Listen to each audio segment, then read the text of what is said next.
Yo, what's going on YouTube? It's your boy GZTV. I figured I'd get this video out to you guys real quick. And we are here to talk about all of New Music Friday, every new track. It's a pretty okay week for music. I mean, I'm kind of over this year a little bit. We're kind of waiting for next year. You know, Playboi Carti's supposed to be dropping. Kanye West and Ty Dolla $ign are supposed to be dropping.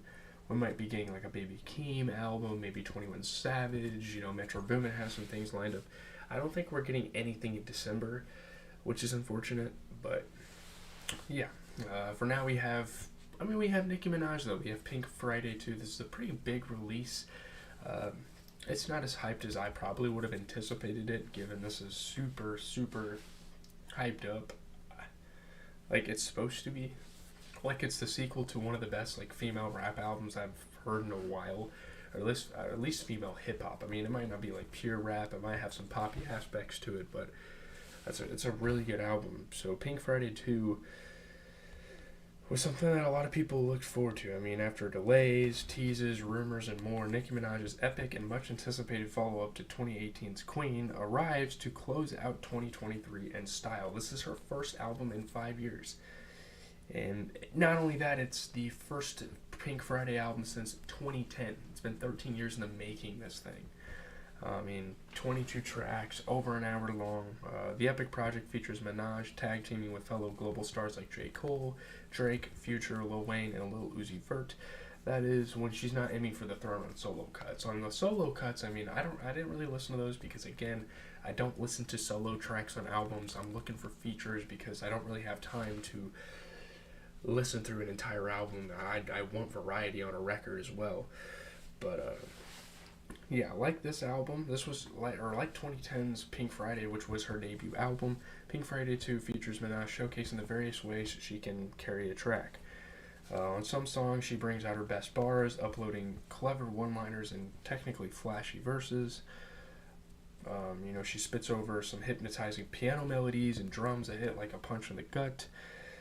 Switching between a smooth, controlled flow and a vicious double-time delivery, Minaj is in full control of the dynamics from beginning to end of a lot of these songs. She makes her claim as one of rap's greatest innovators on here. She teams up with Future and taps into his toxic vulnerability, writing a song of love and love lost that would fit nicely into her collaborator's catalog. At her best, Nicki is uninhibited by style, substance, or delivery. Whether engaging in a street cipher with J. Cole, chirping at exes with Drake, or lamenting what once was with Future, Nicki Minaj shows off every weapon in her arsenal on Pink Friday 2. Pretty versatile tape. I mean, this is the highlight of the week, so I kind of had to peep it. So yeah, shout out to Nicki Minaj. This isn't going to be a long video because everything after that's kind of so-so. I mean, Give Me the Light with Southside and Lil Yachty was a great track that dropped this week. I think that was dope. I mean, the marketing for it, the leaks, all that stuff, him posting snippets was great. And it turned out great as well. Lyrical Lemonade dropped a song with Dave and Jack Harlow, which is a really interesting collab. You have a UK drill rapper with a Drake wannabe pretty much on this thing. So, yeah, I don't know. I don't really care for it. It's cool.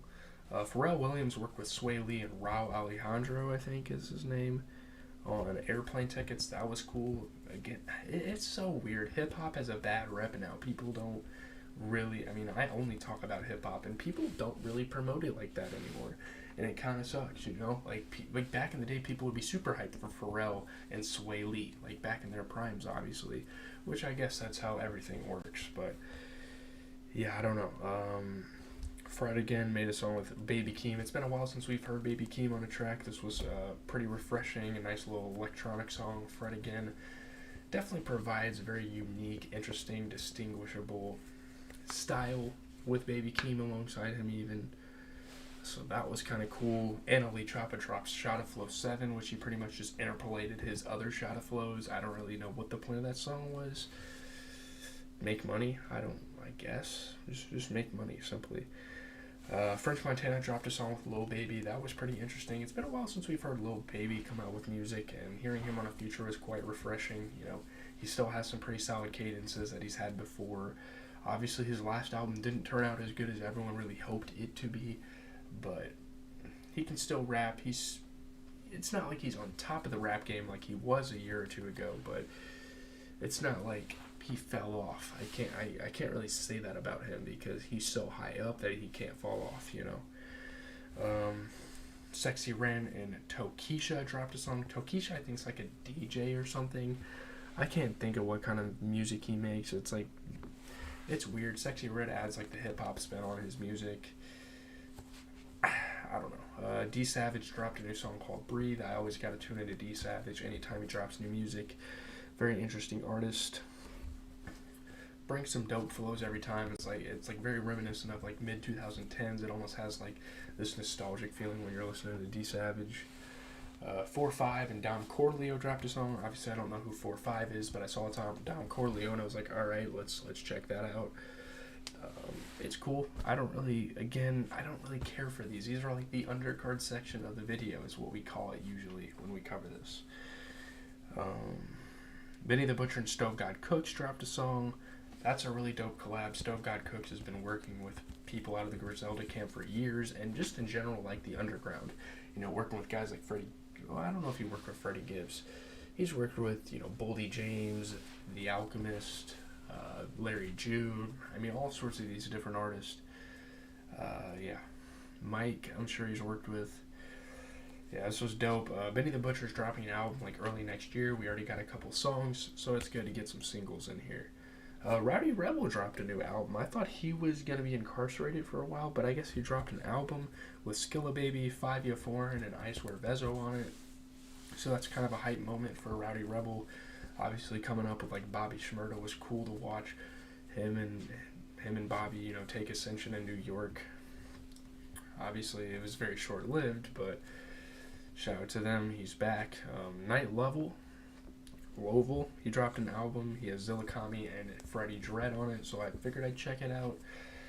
It's cool. It's got like that Suicide Boys vibe, and that's kind of like the Freddie Dredd type of thing. Like they all kind of, I didn't know who Night Lovell was really, but that's kind of the music he's going for. It's cool. It's not really anything that has longevity to it.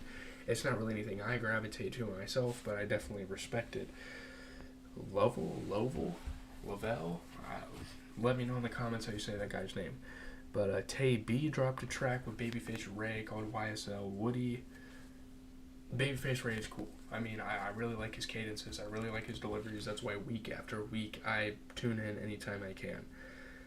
Mud Baby Rue dropped a song with Rob 49. Obviously, Rob 49 has had a huge year, you know, being on Utopia and everything like that. So it's always cool to tune in when he drops new stuff with other people. I'm just kind of listing the last few tracks. This video is almost over, so yeah. 6.62 music. I guess it's like the Mustang, the oldies cars. I don't know. Burner and OGZ dropped their album. I reviewed a single with just a single. I think it was called Clouds a week or two ago. Now they dropped an album. It had Mozzie on it. I checked it out. It's cool.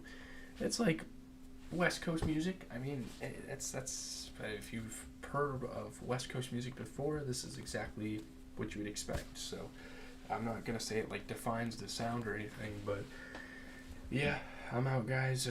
Leave a like, comment, subscribe.